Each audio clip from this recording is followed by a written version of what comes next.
বিশ্বনবী মুহাম্মদুর রাসূলুল্লাহ সাল্লাল্লাহু আলাইহি ওয়াসাল্লাম যখন মক্কা থেকে মদিনায় হিজরত করছিলেন, হাদিসটি এসেছে সহিহ বুখারীর 5422 নম্বর হাদিসে। সেখানে বিশ্বনবী মুহাম্মদুর রাসূলুল্লাহ সাল্লাল্লাহু আলাইহি ওয়াসাল্লামের সাহাবী আবু বকর রাদিয়াল্লাহু তাআলা আনহু তিনি বলেন, লাম্মা খারাজনা মা'আন নবী সাল্লাল্লাহু আলাইহি ওয়াসাল্লাম, যখন আমরা বের হলাম নবী সাল্লাল্লাহু আলাইহি ওয়াসাল্লামের সাথে, মিন মক্কা ইলাল মদিনা, মক্কা থেকে মদিনার উদ্দেশ্যে আমরা যাচ্ছিলাম হিজরতের পথে। আবু বকর আর বিশ্বনবী মুহাম্মদুর রাসূলুল্লাহ ছাড়া আর কেউ নেই। তারা পথ চলতে লাগলেন, মাতৃভূমি ছেড়ে মদিনার উদ্দেশ্যে তারা পথ পাড়ি দিচ্ছেন। ঠিক ওই সময়ে ফামারারনা বিরাইন, আবু বকর বলেন আমরা এক পাল বকরির পাশ দিয়ে অতিক্রম করছিলাম। ওয়াকাদ আতিশা রাসূলুল্লাহ সাল্লাল্লাহু আলাইহি ওয়াসাল্লাম, এমত অবস্থায় ওই সময়ে রাসূলুল্লাহ সাল্লাল্লাহু আলাইহি ওয়াসাল্লাম খুব পিপাসার্ত ছিলেন।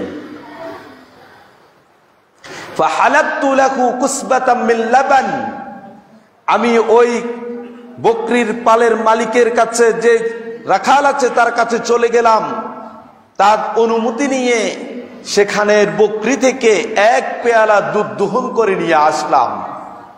ফাআতাইতু বিহা রাসূলুল্লাহি সাল্লাল্লাহু আলাইহি ওয়াসাল্লাম, রাসূলুল্লাহ সাল্লাল্লাহু আলাইহি ওয়াসাল্লামের কাছে এসে রাসূল সাল্লাল্লাহু আলাইহি ওয়াসাল্লামকে আমি এটা পেশ করলাম।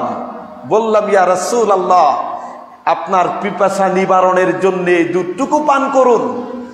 ফাশারিবা হাত্তা রাদিত, আবু বকর বলে রাসূলুল্লাহ সাল্লাল্লাহু আলাইহি ওয়াসাল্লাম যে মুহূর্তে পিপাসার্ত, আমিও তো এই দীর্ঘ পথ পাড়ি দিয়েছি, আমি কি পিপাসার্ত নই? কিন্তু আবু বকর রাদিয়াল্লাহু তাআলা আনহু সে এক পেয়ালা দুধ নিজে পান না করে বিশ্বনবী মুহাম্মদুর রাসূলুল্লাহকে দিয়ে বললেন, ইয়া রাসূলুল্লাহ, আপনি সে দুধ পান করুন।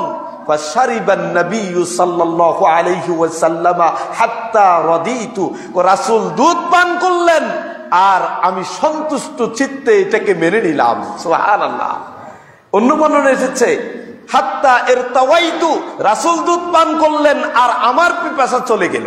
সুবহানাল্লাহি বিহামদি, নিজের জীবনের চেয়ে প্রাধান্য কিভাবে দিয়েছেন।